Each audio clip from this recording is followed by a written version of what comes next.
تمہید کے بعد آپ بچوں کو بغور سننے کی تاکید کے ساتھ عبارت کی قرأت کریں۔ آپ کے لیے میں قرأت کرتا ہوں۔ قومی ترانہ۔ قومی ترانہ کسی بھی ملک کی سلامتی، آزادی، عظمت اور وقار کی ترجمانی کرتا ہے۔ قومی ترانہ دنیا کے ممالک میں ہمارے ملک کی شناخت ظاہر کرتا ہے۔ پاکستان کا قومی ترانہ پاکستان کی پہچان ہے۔ اس کے الفاظ ہمارے ملک کے عوام کے جذبات کی ترجمانی کرتے ہیں۔ ہمارے قومی ترانے کی دھن موسیقار احمد غلام علی چھاگلا نے ترتیب دی۔ اس میں موسیقی کے 18 آلات استعمال ہوئے، جن کے تحت 38 دھنیں بجائی گئیں۔ اس کا دورانیہ 1 منٹ اور 20 سیکنڈ ہے۔ پاکستان بننے کے بعد قومی ترانے کی ضرورت محسوس کرتے ہوئے مختلف شعراء کو قومی ترانہ لکھنے کی ذمہ داری سونپی گئی، لیکن یہ اعزاز مشہور شاعر حفیظ جالندھری کو حاصل ہوا۔ ہمارا قومی ترانہ مخمس کی شکل میں لکھا گیا ہے۔ اس کے 3 بند ہیں۔ ہمارے قومی ترانے کی دھن دنیا کی مشہور دھنوں میں سے ایک ہے۔ قومی ترانہ پہلی مرتبہ 13 اگست 1954 عیسوی کو ریڈیو پاکستان لاہور سے نشر کیا گیا۔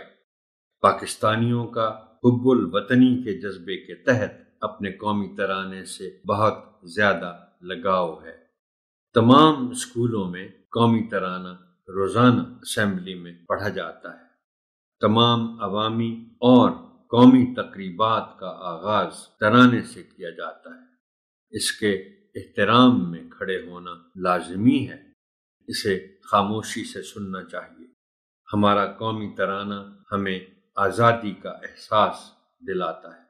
پاکستان ایک آزاد ملک ہے جہاں ہم فخر کے ساتھ بغیر کسی ڈر اور خوف کے ہنسی خوشی زندگی گزار سکتے ہیں۔ پاکستان زندہ باد۔ قومی ترانہ۔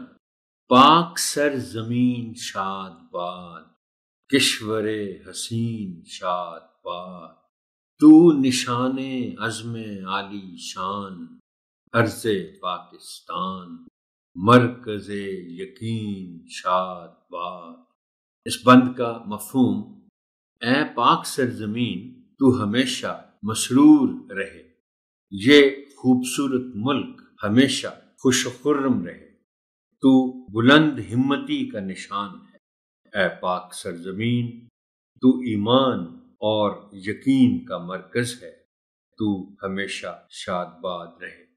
پاک سرزمین کا نظام، قوت اخوت عوام، قوم ملک سلطنت، پائندہ تابندہ باد، شاد باد منزل مراد۔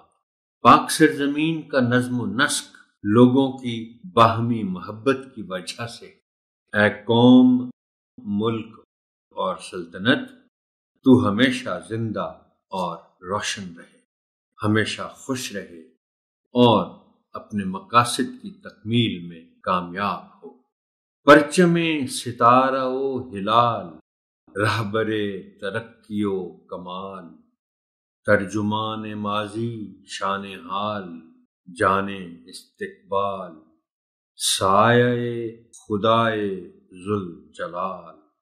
یہ چاند اور ستارے والا جھنڈا ترقی اور بلندی کے لیے رہنما ہے۔ یہ ہمارے شاندار ماضی کا ترجمان اور موجودہ دور کی عظمت کی دلیل ہے۔ یہ ہمارے روشن مستقبل کی نوید اور خوشخبری ہے، جس پر اللہ تعالی کا سایہ رہے۔ آمین۔